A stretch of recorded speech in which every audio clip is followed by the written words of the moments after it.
അനുസ്മരിച്ചുകൊണ്ടുള്ള സമ്മേളനങ്ങൾ നടത്തി വരികയായി.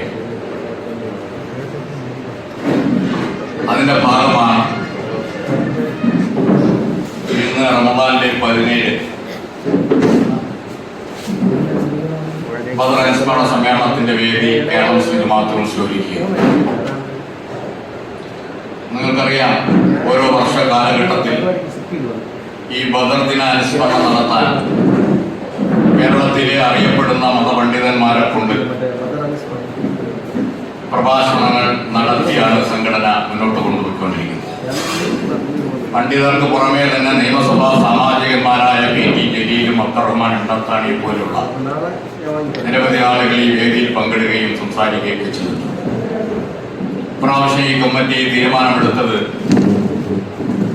അതിരണിനും ബഹുമാനിനുമായ ശ്രീ കുമ്മനം നിസാമുദ്ദീൻ അവരുടെ ഒരു പ്രഭാഷണം നടത്തണം എന്ന് ആഗ്രഹിച്ചതും താല്പര്യപ്പെട്ടതിന്റെ അടിസ്ഥാനത്തിൽ വിനീതനായി ഞാൻ അദ്ദേഹത്തെ ടെലിഫോണിൽ വിളിക്കുകയും അദ്ദേഹത്തോട് ഈ വിവരം ധരിപ്പിക്കുമ്പോൾ വളരെ സന്തോഷത്തോടു കൂടി തന്നെ 2 ദിവസം കഴിഞ്ഞ് ഇതിലെത്തിച്ചേരാമെന്ന് അറിയിക്കുകയും ചെയ്തു.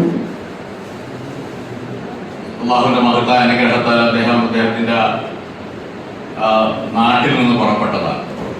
പ്രതികൂലമായ കാലാവസ്ഥയിൽ വളരെയേറെ ത്യാഗം അനുഭവിച്ചുകൊണ്ടാണ് ഈ പരിപാടി എത്തിച്ചേർന്നത്. കേരള മുസ്ലിം ജമാഅത്ത് കൗൺസിൽ ഒരുക്കിയ ഇഫ്താർ സംഗമത്തിൽ നിരവധി പ്രഗത്ഭരായ അവർ എത്തിച്ചേർന്നു. അതിൽ പ്രധാനമായും മന്ത്രിമാർ, അതുപോലെ തന്നെ തലസ്ഥാന നഗരിലെ മറ്റ് ഇതര സ്ഥലങ്ങളിലുള്ള പ്രഗത്ഭരായവരുടെ സാന്നിധ്യം കൊണ്ട് ശ്രദ്ധേയമായി. ഈ പ്രോഗ്രാം ഒരുക്കിയത് കരമന ബയാർ അവരാണ്. നമുക്ക് ആ പ്രോഗ്രാം ഒന്ന് കാണാം.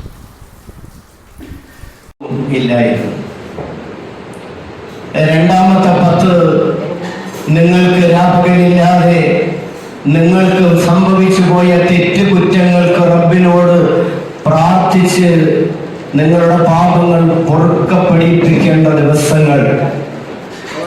മൂന്നാമത്തത്, നിങ്ങൾക്ക് നരകമോചനം അല്ലാഹുവിൽ നിന്ന് ചോദിച്ച് വാങ്ങുകയും അനുഗ്രഹ സമ്പന്നമായ സ്വർഗലോകം കണ്ടില്ല. ഇവിടെ ബദർ അനുസ്മരണത്തിന് വലിയ മഹാപണ്ഡിതൻ വരുന്നുണ്ട്.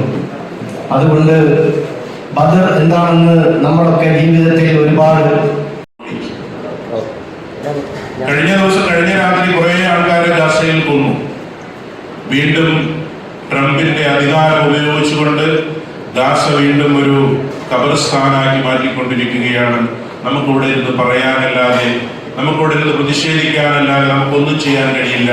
എന്റെ ബഹുമാന്യ ഇവിടെ ഇരിക്കുന്ന മുഅ്മിനീങ്ങളായ നമ്മുടെ പ്രിയ ബഹുമാന്യനുമായ പ്രശസ്ത മതപണ്ഡിതൻ പങ്കെടുക്കാൻ അന്നത്തെ പരിപാടിയിൽ അന്ന് രാവിലെ വിളിക്കുമ്പോൾ തന്നെ ഇഫ്താർ സംഗമത്തിൽ 2 വാക്ക് സംസാരിക്കാൻ മുൻ മന്ത്രി കൂടിയായ അഹമ്മദ് ദേവർ കോവിൽ MLA അവരുടെ ആദരപൂർവ്വം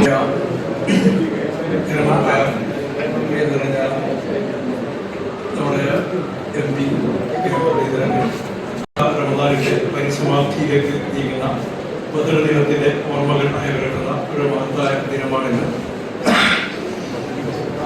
ഏറെ ദുഃഖത്തോടെയുള്ള ചില വാർത്തകളും ഇടയിൽ പുറത്തു വരുന്നത്. ഗസയിൽ 414 പലസ്തീൻ മക്കളെ ഇപ്പോൾ വെടിവെച്ചു കൊന്ന ഒരു വാർത്തയാണ് ഇപ്പോൾ കേൾക്കാൻ കഴിച്ചിട്ടുള്ളത്. ലോകത്തിന്റെ വിവിധ ഭാഗങ്ങളിൽ വലിയ പ്രയാസങ്ങൾ അനുഭവിച്ചുകൊണ്ടിരിക്കുന്ന ഇഫ്താറുകൾ ഇല്ല എന്ന് തന്നെ പറയാൻ പറ്റാവുന്ന രീതിയിൽ നോമ്പ് തുറക്കേണ്ടി വരുന്ന സാഹചര്യമുണ്ട്. പ്രത്യേക കാലത്ത് സമാധാനത്തോടുകൂടി ഇവിടെ ഇഫ്താറുകൾ സംഘടിപ്പിക്കാൻ കഴിയുന്നു എന്നത് തന്നെ ഏറെ സന്തോഷകരമാണ്. മാനവിക മൂല്യങ്ങൾക്ക് വലിയ വില നൽകുന്ന കേരളീയ എല്ലാ ആഘോഷ സംഗമങ്ങളായാലും എല്ലാം നമ്മൾ ഒന്നിച്ചു ചേർന്ന് ആചരിച്ചു വരുന്നു എന്നത് ഏറെ സന്തോഷകരമാണ്. ഒരാഴ്ച മുമ്പ് നടന്ന ആറ്റുകാൽ പൊങ്കാലയ്ക്ക് ആവശ്യമായ എല്ലാ സൗകര്യങ്ങളും മുസ്ലിം പള്ളികൾ തുറന്നിട്ട് ചെയ്തു കൊടുത്തു എന്നത് ഇന്ത്യ രാജ്യത്തിന് കേരളം മാതൃകയായതിന്റെ ഏറ്റവും വലിയ ഉദാഹരണമാണ്. ഈ മഹത്തായ സാമുദായിക സൗഹാർദ്ദം ഊട്ടിയുറപ്പിക്കാനുള്ള വേദിയായി ഈ ഇഫ്താർ സംഗമം മാറട്ടെ എന്ന് ആശംസിക്കുന്നു. ഇതിന് നേതൃത്വം കൊടുത്തിട്ടുള്ള ഈ മുസ്ലിം ജമാഅത്തിന്റെ ഭാരവാഹികളെ പ്രത്യേകം അഭിനന്ദിച്ചുകൊണ്ട് എല്ലാവർക്കും ഈ റംസാൻ ആശംസകൾ നേർന്നുകൊണ്ട് ഞാൻ അവസാനിപ്പിക്കുന്നു.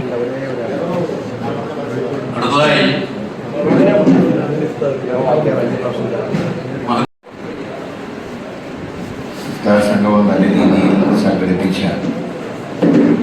ജമാഅത്ത് കൗൺസിലിൻ്റെ ഉൾപ്പെടെയുള്ള ഭാരവാഹി ബോധിക്കുകയാണ്. കാരണം സൂചിപ്പിച്ച പോലെ ഇന്ത്യയിലെ മറ്റ് സംസ്ഥാനങ്ങളിലെ കേരളത്തിൻ്റെ ഇന്നത്തെ പ്രത്യേകത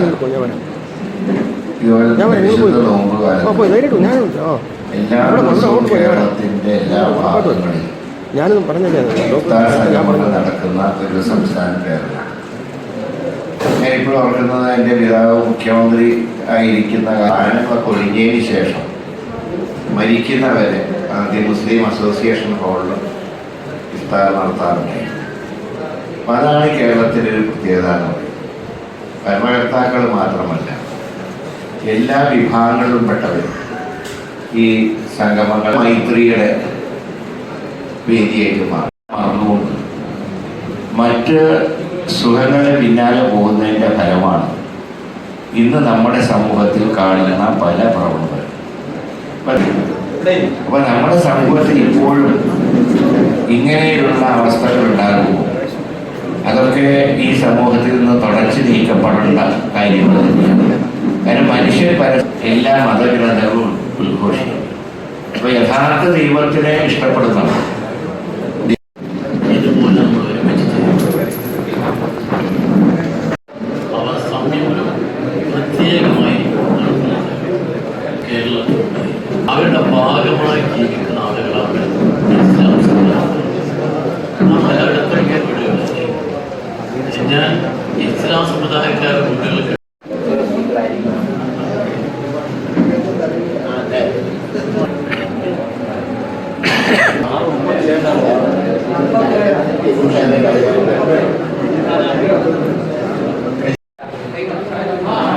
പരിശുദ്ധ റമദാനിലെ ഏറ്റവും പ്രാധാന്യമേറിയ ദിനങ്ങളിലൊന്നാണ് റംസാൻ 17. വിപത്തുകൾ നമ്മളൊക്കെ നേരിടുമ്പോൾ ജാതിയും മതവും ഒക്കെ മാറ്റിവെച്ചുകൊണ്ട് ഒരുമിച്ച് പ്രവർത്തിക്കുക എന്നൊരു വലിയ ലക്ഷ്യം. ഈ പരിപാടിയിൽ സംബന്ധിക്കുന്നതിനുള്ള സന്തോഷം അറിയിച്ചുകൊണ്ട് പരിപാടികൾ സംഘടിപ്പിക്കുന്ന ജമാഅത്ത് കൗൺസിലിനെ അഭിനന്ദിച്ചുകൊണ്ട് നേതൃത്വം നൽകുന്ന എൻ്റെ സുഹൃത്തുക്കളുടെ കേരള മുസ്ലിം ജമാഅത്ത് കൗൺസിലിന് കൂടുതൽ വർഷക്കാലം ഇത്തരത്തിലുള്ള കൂട്ടായ്മയ്ക്ക് കേരള മുസ്ലിം ജമാഅത്ത് കൗൺസിലിൻ്റെ ഈ വർഷത്തെ ഈ പരിപാടിയിൽ പങ്കെടുക്കാൻ സാധിച്ചു എന്നുള്ള സന്തോഷത്തോടുകൂടി നിങ്ങൾക്ക് എല്ലാവർക്കും മുൻകൂട്ടി തന്നെ ആശംസകൾ നേർന്നുകൊണ്ട് ഞാൻ എൻ്റെ വാക്കുകൾ അവസാനിപ്പിക്കും. ദൈവവിശ്വാസികൾ പറഞ്ഞ ദൈവം എൻ്റെ അടുത്തിരിക്കണം. എല്ലാവരുടെയും മനസ്സിലാക്കാം.